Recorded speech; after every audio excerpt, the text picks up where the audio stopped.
मेरा अनुभव ऐसा भाव कहता है कि सांकेतिक भक्ति करो, संकेत मिलने चाहिए ठाकुर जी के कि हाँ ठाकुर जी भी हमको स्मरण, अरे हम ही भजते रहेंगे वहां से काम ना चलेगो, ठाकुर जी भी स्मरण करें हमारो, ठाकुर जी भी बुलावे हमको।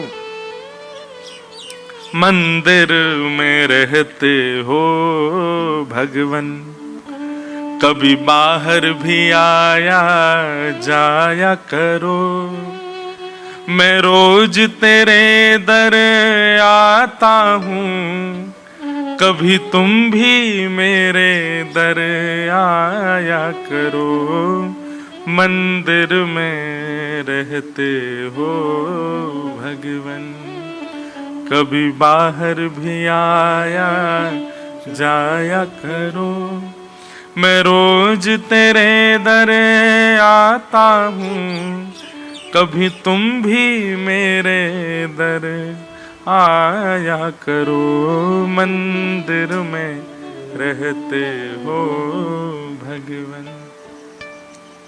कृष्णदास की भक्ति, वो 12 वर्ष तक रोज माला बना करके ले जा रहे हैं, ठाकुर जी को पहना रहे हैं और एक ही कामना कर रहे हैं, नाथ 13वां वर्ष प्रारंभ होगा तो मैं नहीं आऊंगा, तुम आओगे मेरे पास। ठाकुर जी आए उनके पास। हमने ठाकुर जी को बुलाया ही नहीं है तो आएंगे कैसे? और बुलावे में भी केवल हमने बोल दिया ठाकुर जी हमारे घर आ जाइयो, ऐसे थोड़ी हो गए। आपकी जिद भी तो दिखाई दे कि हाँ जिद्दी बन गए हो कि नहीं आना ही पड़ेगा, तब तो आएंगे ठाकुर जी। सबरी के विषय में कह रहे हैं कि महाराज गुरुदेव कह के गए कि एक दिन सबरी तेरी कुटिया पे जरूर आएंगे। उस दिन से लेकर के राम जी से मिलन के बीच में सैकड़ों वर्ष निकल गए और सबरी रोज उस मार्ग को सजाती है। उसकी भक्ति में किंचित भी आलस्य नहीं आया, किंचित भी दुर्भाव नहीं आया, किंचित भी भाव में न्यूनता नहीं आई, नित्य भाव बढ़ रहा है, नित्य सजाती है। आ जाएंगे आ जाएंगे। हमारी भक्ति कैसी है?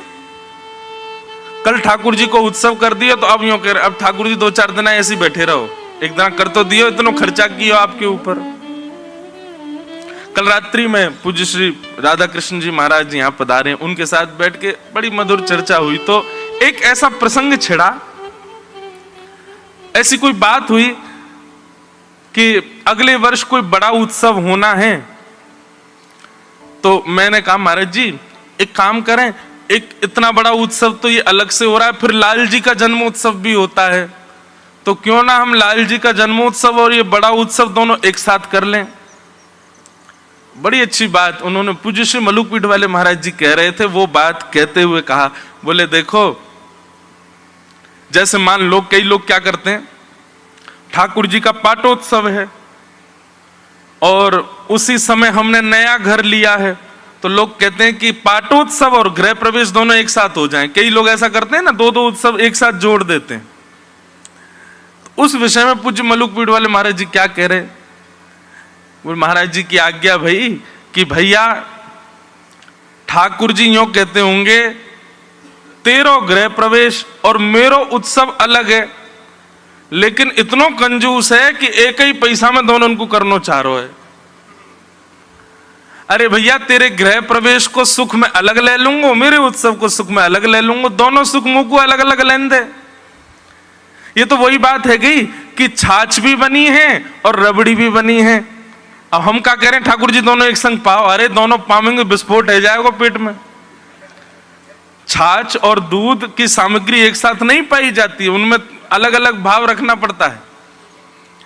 ठाकुर जी वही बात कह रहे हैं, तेरो एक उत्सव घर को नयो कछु आ गयो, तू वही में मेरो उत्सव काहे को जोड़ रहा हो, मेरो अलग ही रहने देना, मेरो उत्सव अलग ते करियो, ये अपना उत्सव मैं दोनों को सुख लूंगो, गृह प्रवेश को सुख अलग लूंगो, बालकन के जन्मोत्सव को सुख अलग लूंगो, अपने उत्सव को सुख अलग लूंगो।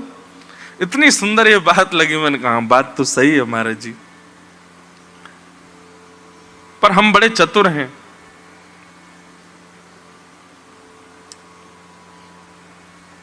घर में कोई उत्सव हो तो फिर माताएं बहनें ऐसा विचार करती हैं, कोई उत्सव रह गया हो वो भी इसमें ही कर लो, एक बार में पैसा खर्च हो जाए। पर ठाकुर जी के उत्सव में कभी मत करो, अपने घर की चीजें एक एक साथ कर लो, 3 बालकों का जन्मदिन एक साथ मना दो, बच्चे कपड़े फाड़ देंगे आपके। मेरा दिसंबर में जन्मदिन, मेरा अगस्त में, मेरा जनवरी में, पिताजी एक ही बार में सब मनवा रहे हो, तो ठाकुर जी के साथ ऐसा क्यों कर रहे हो भैया? बालक तो कपड़ा फाड़ेंगे, ठाकुर जी तो पूरा जीवन देख लेंगे। अच्छा बेटा रुक जा, मैं करूं, एक साथ ही सब मैं भी कर दूं। तो सुख की बात, वृंदावन को भजो, हेरे मेरो वृंदावन सुख धाम, प्रिया लाल को लाढ़ लढ़ावत, सब विधि पूर्ण काम, हेरी मेरो वृंदावन सुख धाम। आज वृंदावन के स्मरण के साथ कथा विश्राम दिवस में प्रवेश कर रही है। नवयोगेश्वर संवाद हम लोग लेकर के यहाँ चल रहे हैं। नवयोगेश्वर संवाद है तो बहुत विस्तृत, अब पता नहीं क्यों यहाँ आते ही प्रथम दिन वही भाव छिड़ गया। भाव तो युगल गीत का भी रखा था, पर शायद वातावरण और यहाँ का जो वैराग्य भाव है उसके कारण ये प्रकट हुआ। तो नवयोगेश्वर संवाद में राजा निमि जो प्रश्न कर रहे हैं, उन्हीं प्रश्नों के उत्तर में हम लोग भक्ति भाव का अनुभव कर रहे हैं। तो आइए आगे के प्रसंग में जितना संभव हो सके थोड़ा प्रवेश करें, फिर आज कथा सत्र को विराम देंगे। बोलो वृंदावन बिहारी लाल की जय। तो राजा निमि ने प्रश्न किया कि भगवान, माया से बचने का साधन क्या है? और कल के सत्र में कथा में हमने माया से बचने के 2 उपाय बताए थे। पहला उपाय तो बताया था कि तस्मात् गुरुम प्रपद्येत, गुरु की शरणागति ले लो। गुरु कैसा होना चाहिए? बोले शाब्दे च निष्णातम परम परे च निष्णातम, शब्द ब्रह्म में भी निष्णात हो, पर ब्रह्म की सेवा में भी श्रेष्ठ हो। और तीसरा गुण गुरु का बताया था, व्यवहार प्रपंच से परे हो। व्यवहार प्रपंच का मतलब बंधुओं इसको कहते हैं राग द्वेष। ये 2 चीज हमारे अंदर बहुत भयानक रूप से रहती हैं।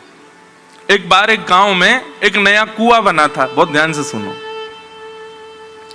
तो गांव के पंच ने कहा कि भैया इस कुआं का उद्घाटन किसी संत के द्वारा करेंगे, कोई संत आकर के इसका जल पान करे या उससे स्नान करे, उससे कुआं का उद्घाटन होगा। एक संत का गांव में आगमन हुआ। सब गांव के लोगों ने कहा हमारे यहां नया कुआं बना है, भगवान आप उसमें या तो स्नान कर लीजिए या उसके जल का पान कर लीजिए।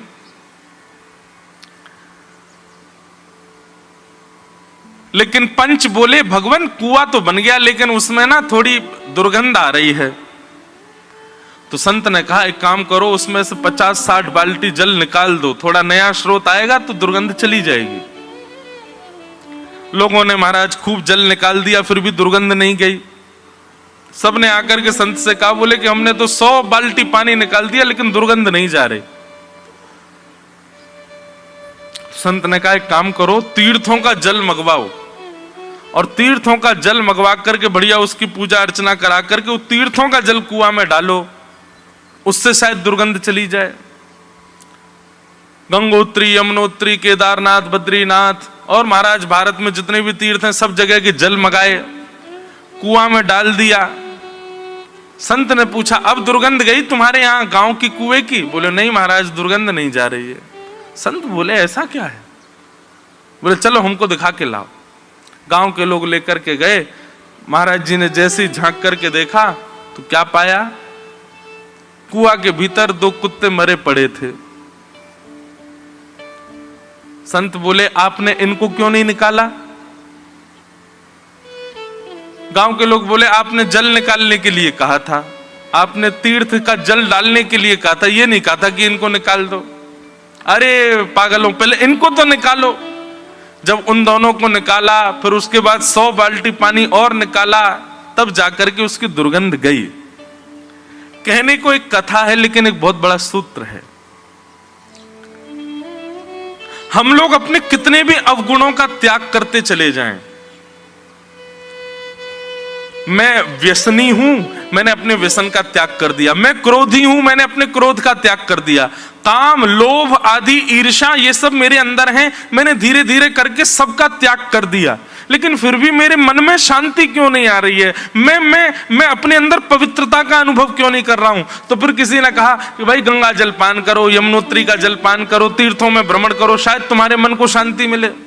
आप सब जगह भ्रमण कर आए महाराज, लाखों रुपया खर्च करके चारों धाम हुआ है, लेकिन फिर भी आपके मन में शांति नहीं, वो दुर्गंध जा नहीं रही है। तब किसी गुरु ने आकर के कहा, बोले क्या हुआ? बोले मैंने सब कर लिया, अपने सारे अवगुण त्याग दिए, तीर्थों में स्नान कर करके महाराज अपना शरीर पतला कर लिया मैंने, लेकिन फिर भी पता नहीं क्यों मन से विकार नष्ट नहीं हो रहे। तब गुरुदेव ने हृदय में झांक करके देखा तो क्या पाया?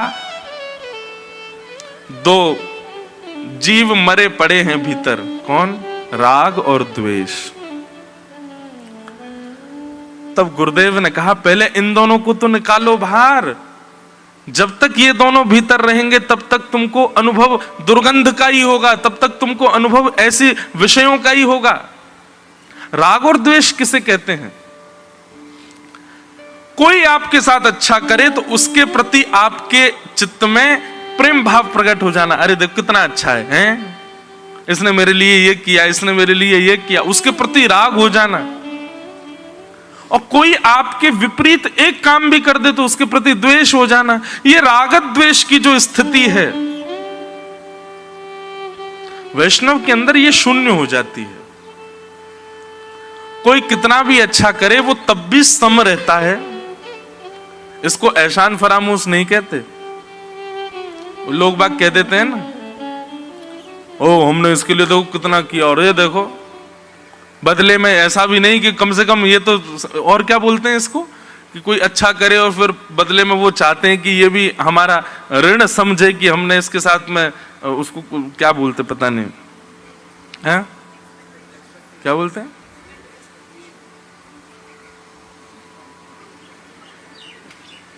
जय हो आपकी। गलती कर दी पूछ के। एक बार यही बालक था, है? मैंने पूछी प्रेमियों को क्या कहते, बोला लव वर्ड्स।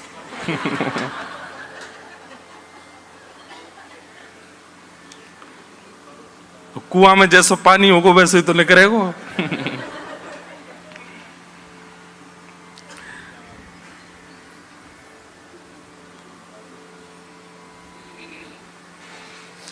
अब जो भी कहते हैं सब समझ तो गए ना कि कोई अच्छा करे और फिर बदले में हम उसको जो है तब भी समझ रहे हैं, तो फिर अंदर अंदर एक बात आती है कि अच्छा हमने इसके लिए इतना किया और फिर भी देखो कैसा मुंह उठाए घूम रहा है, एक बार भी हमारी ओर देखता नहीं है।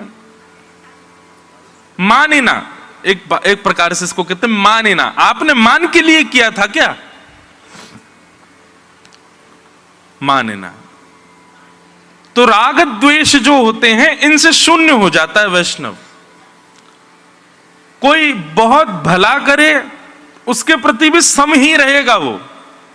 हां, आपने किसी से कहा है कि मेरा भला करो, तो फिर आपको उसके बदले उसको जो है थोड़ा सम्मान देना पड़ेगा, उसके बदले आपको। लेकिन आपने किसी से कुछ कहा नहीं है फिर भी कोई आपका भला कर रहा है, तो ऐसी स्थिति में आपको सम रहना है। आपको समझ, उसके प्रति ज्यादा आसक्ति मत कर लेना, उसके प्रति ज्यादा राग मत कर लेना। बंधन के दो मुख्य कारण हैं, राग और द्वेष। बच्चों के प्रति होता है, बेटा कितना भी गलत करे माता पिता फिर भी ये सोचते हैं तो हमारा बेटा ही, ये राग है। और कोई बाहर का व्यक्ति किंचित भी गलती कर दे, बेटा ने इतना बड़ा अपराध किया तो भी है तो हमारा ही। और बाहर का कोई इतनी गलती कर दे, अरे दुष्ट है, इसकी तो कंप्लेन करो, ये करो वो करो, इसको तो ये होना चाहिए, ये द्वेष है। वैष्णव में ये दोनों चीज शून्य होती हैं, वो दोनों में सम होता है। श्री कुंभनदास जी महाराज, उनके 7 पुत्र थे,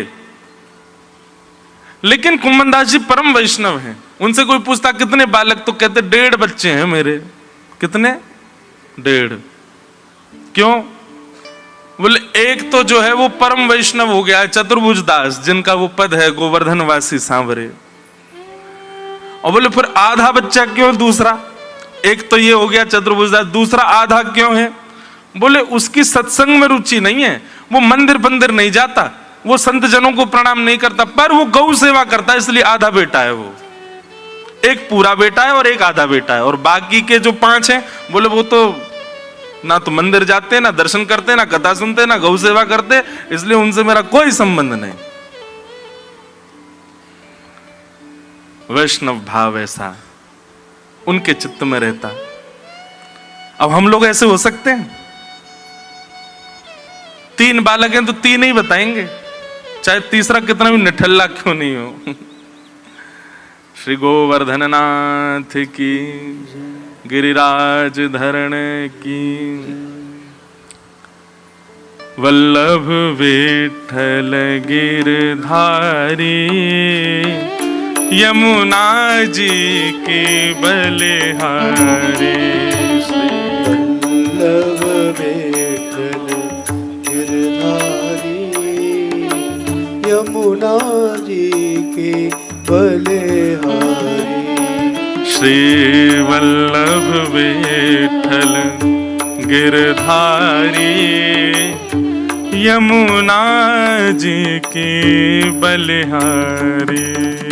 वल्लभ विठ्ठल गिरधारी, यमुना जी गोद में उठा के बैठा लो महाराज जी। श्री वल्लभ विठ्ठल गिरधारी, वल्लभ विठ्ठल गिरधारी, श्री वल्लभ विठ्ठल गिरधारी, वल्लभ विठ्ठल गिरधारी। श्री यमुना जी की बलिहारी, श्री यमुना बलिहारी।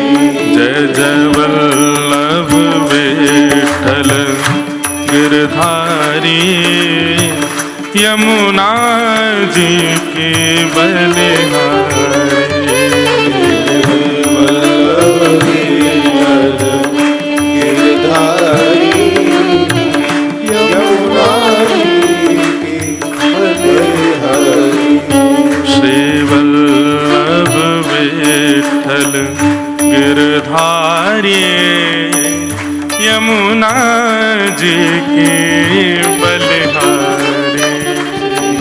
वल्लभ विठ्ठल गिरधारी, यमुना जी की बलिहारी।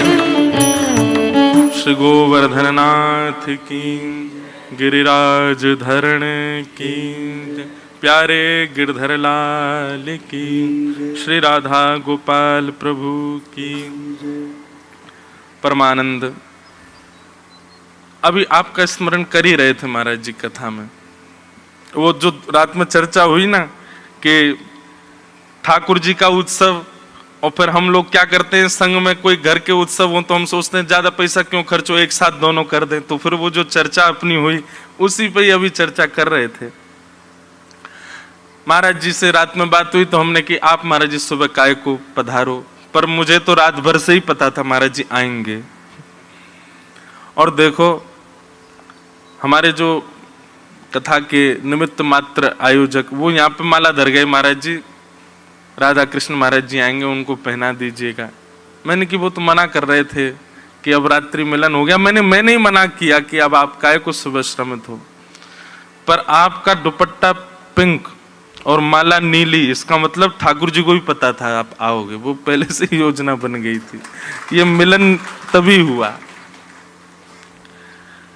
आहा, श्यामा जू की गुलाबी चुनरी और ठाकुर जी को नीलो उपरना, दोनों उनको मेल भयो है।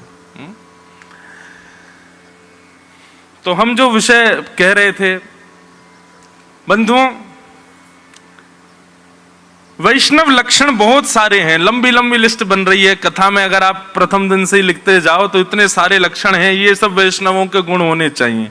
पर इनका मुकुटमणि गुण क्या होना चाहिए? सबसे पहला गुण वैष्णव के अंदर क्या होना चाहिए? तजोरे मन हरि विमुखन को संग।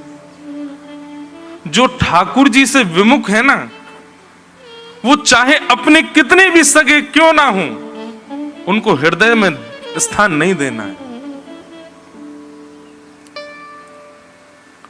तन से आप बाध्य हैं उनके साथ रहने के लिए, आप त्याग नहीं कर सकते उनका। पर हम मानव नाटक करना बहुत अच्छा जानते हैं। अच्छे से रहो, खूब प्रेम दिखाओ।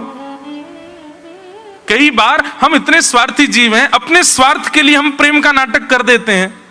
हम ठाकुर जी के लिए ऐसा नहीं कर सकते कि भाई जो हरि विमुख घर सदस्य है उसके साथ केवल व्यवहार मात्र रखो ना, नाटक करो कि हाँ ठीक है ये हमारे चाचा जी हैं, बढ़िया प्रेम से पैर छुओ, खूब मिलो जुलो, लेकिन हृदय में स्थान मत दो ना। और दूसरी बात, जो हरि विमुख जीव है वो चाहे कितना भी अपना क्यों ना हो, वो मेरा नहीं है, ये दृढ़ता पूर्वक स्वीकार करने की क्षमता रखो। जैसे श्री कुंभन दास जी रखते हैं, पुत्र सात हैं पर बताते 1.5 ही हैं, यही मेरे बालक हैं, जो हरि के हैं वो मेरे हैं। हम क्या सोचते हैं, जिनको हमने पाल पोस के बड़ा किया, जिनको हमने इतना खिलाया पिलाया, इतना सब कुछ, ये हमारे क्यों नहीं है? हमने इतना इन्वेस्टमेंट किया। हम इन्वेस्टमेंट के ऊपर अपना संबंध देखते हैं। पर वैष्णव क्या देखता है? हमारा वो है जो ठाकुर जी का है, और जो ठाकुर जी का नहीं है हमारा उससे कोई संबंध नहीं। श्रीमद् भागवत में कहते हैं, गुरुर न शस्यात् स्वजनो न शस्यात् दैवम न तस्यात् जननी न शस्यात्। सबको छोड़ो जो हरि विमुख हो।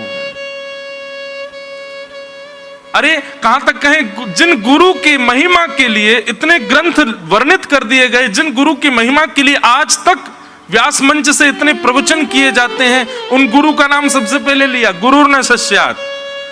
जो गुरु अपनी प्राप्ति तक आपको सीमित रखे, श्यामा श्याम के प्रति आपको ना मोड़ रहा हो, ठाकुर जी की भक्ति में आपको ना प्रस्तुत कर रहा हो, उस गुरु का भी त्याग करो। जो केवल अपनी भक्ति तक आपको सीमित रख रहा हो, उस गुरु का नाम सबसे पहले लिया, गुरुर न शस्यात्। और फिर जिन देवी देवताओं के मंदिर में लंबी लंबी कतार लगा के हम खड़े रहते, उन देवताओं का भी नाम लिया, देवम न तस्यात्। जो देव केवल अपनी पूजा तक आपको सीमित रखते हैं, अपनी सेवा तक आपको सीमित रखते हैं, परम ब्रह्म की शरणागति में आपके बाधा बन रहे हैं, उन देवों का भी त्याग करो। ब्रजवासियों ने त्याग किया इंद्र का। पतिश्च शस्यात्, उस पति का भी त्याग करो जो भगवत मिलन में बाधा बने। अब यहां त्याग मानसिक त्याग की बात है, शारीरिक त्याग की बात नहीं है। मन से छोड़ो। तजोरे तन हरि विमुखन को संग, सूरदास जी नहीं कह रहे हैं, तजोरे मन हरि विमुखन को संग। तन से तो आप अगर छोड़ देंगे तो इतनी बड़ी सत्ता, इतनी बड़ी योग्यता अभी हमारी नहीं हुई कि हम तन से छोड़ दें। करमेती बाई जी के प्रसंग में एक भाव पढ़ने पर आया कि जब वे वृंदावन चली आई सब छोड़ छाड़ करके, तो उनके पिताजी आए और पिताजी ने आकर के बाई जी से कहा कि तुमने एक बार भी हमारी इज्जत का ध्यान नहीं रखा, सब छोड़ छाड़ करके तुम चली आई वृंदावन। लोगों ने मेरी नाक का तो सवाल रखती, मेरी नाक की तो थोड़ी मर्यादा रखती, ये तो देखती कि मेरे पिता की नाक ना कटे। करमेती बाई का उत्तर तो थोड़ा कड़वा है लेकिन बहुत सुंदर है। वो कहती हैं, पिताजी नाक उसकी कटती है जिसकी होती है, और नाक उसी की होती है जो श्री कृष्ण के होते हैं। आप संसार को अपना माने बैठे हैं, आपकी तो नाक ही नहीं है तो कटेगी क्या? हाँ, इस संसार में आकर के और ठाकुर जी को नहीं पा पाए, इस संसार प्रपंच में रह करके भी भगवत भक्ति भाव चित्त में धारण नहीं कर पाए, तो समझेंगे पिताजी हमारी नाक कट गई। लेकिन संसार में आकर के भी, इतने विषयों के बीच में रह करके भी हमने ठाकुर जी को नहीं भूला, तो समझो हमारी नाक अभी भी सलामत है, वो भी कटी नहीं है।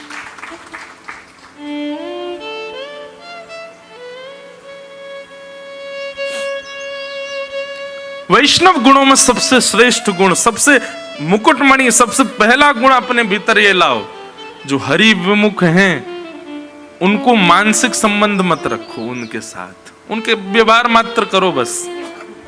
तजोरे मन हरि विमुखन को संग।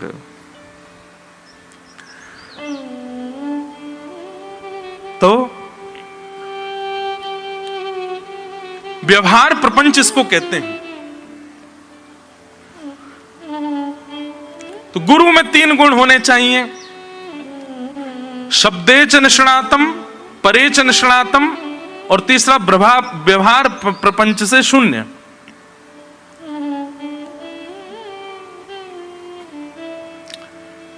इसके अलावा शिष्यों में 5 गुण होने चाहिए, गुरु में 3 गुण हो और शिष्य में 5 लक्षण हो।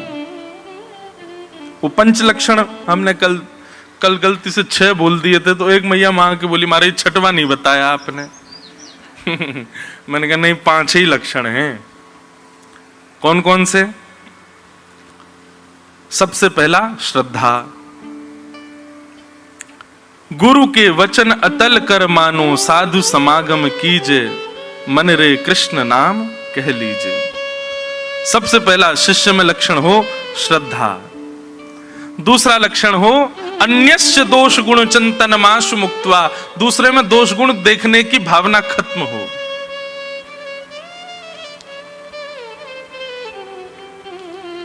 तीसरा,